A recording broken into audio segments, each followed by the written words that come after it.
سلامونه ګرانو کتونکو څنګه چې تاسو ته معلومه ده چې اسرائیل د دې خطې یو ډیر غټ شیطان ریاست دی او په خاصه توګه باندې د اسرائیل پرایم منسٹر بنجامین نتنیاهو په دې وخت کې په انساني تاریخ کې د ټولو نه لوی عظیم قاتل د انسانیت قاتل د امن دشمن او د جنگ ملګری چې جنگ دغه بنیادی سټریټیجی ده.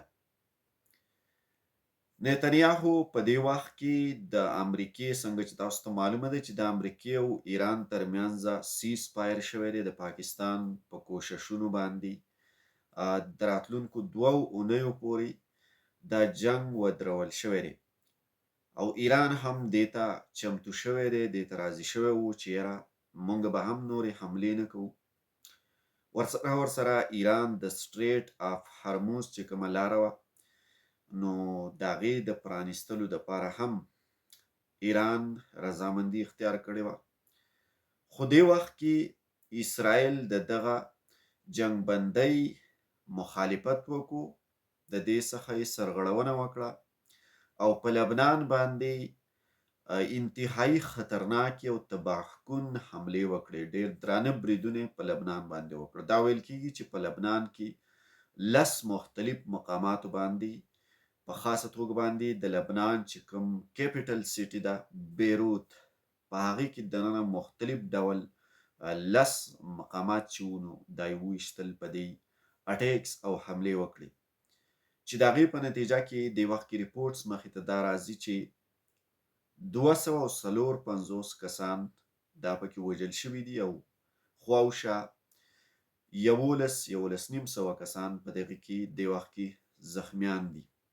انتهایی خطرناکې حملې کړي او دا حملې اسرائیل د دې دپاره وکړي چې دا جنګ بندي، دا سیز فایر، دا ډزبندي چې کومه ده، دا ډیل چې کوم دی دا ناکامه شي او جنگ ونه درول شي، ځکه چې د اسرائیل بنیادي سټریټیجي دا ده چې هغه جنگ چې کوم دی دا جاري وي. په دې خطه کې هغه امن نه غواړي.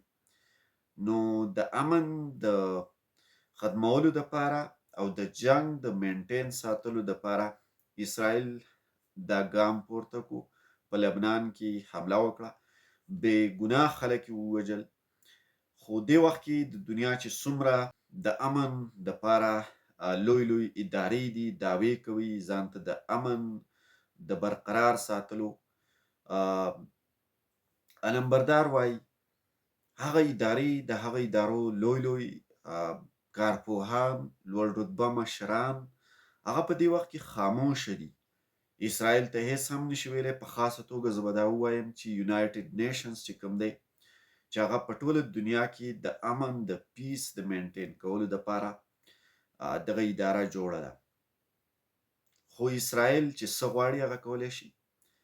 اسرائیل ته نه یو این څه ویلی شي، نه ورته امریکا څه ویلی شي.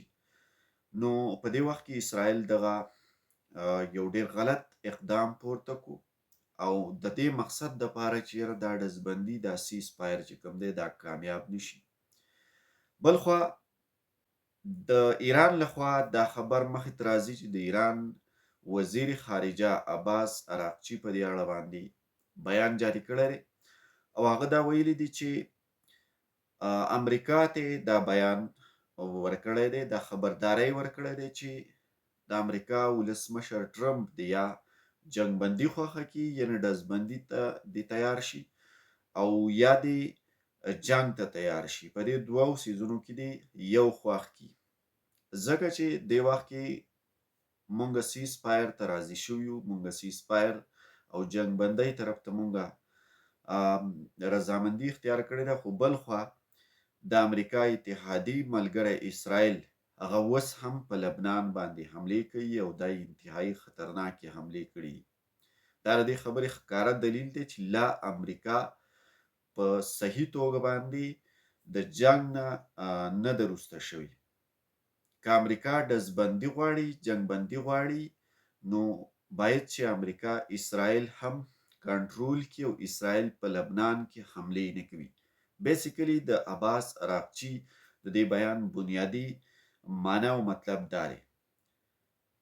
ورسره دا هم ویل کېږي چې د دغه حملو سره سم ایران خو په دغه سیز فایر په ټایم کې دا ویلي وو چې یاره د ابنای هرمز چې کومه لاره ده هغه به مونږ پرانیزو او د تیلو مختلف آیل ټینکرز چې دي د هغې سپلایمنټ چې کوم دی هغه به پې کېږي.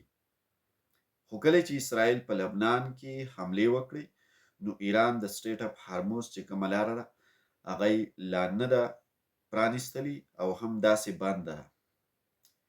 نو په یو اړه موږ داسې ویلی شو چې اسرائیل په دې وخت کې بیرته جنګ چې کوم دی نو هغې ته یو قسم وده ورکوي او دا امن د سیز فایر دا ډیل چې دی دا ناکامه کول غواړي. اوس وړاندې ګورو چې یاره د امریکا ولسمشر ټرمپ په دې اسرائیل باندې څه پریشر څه دباو راوړی شي نشي راوړی.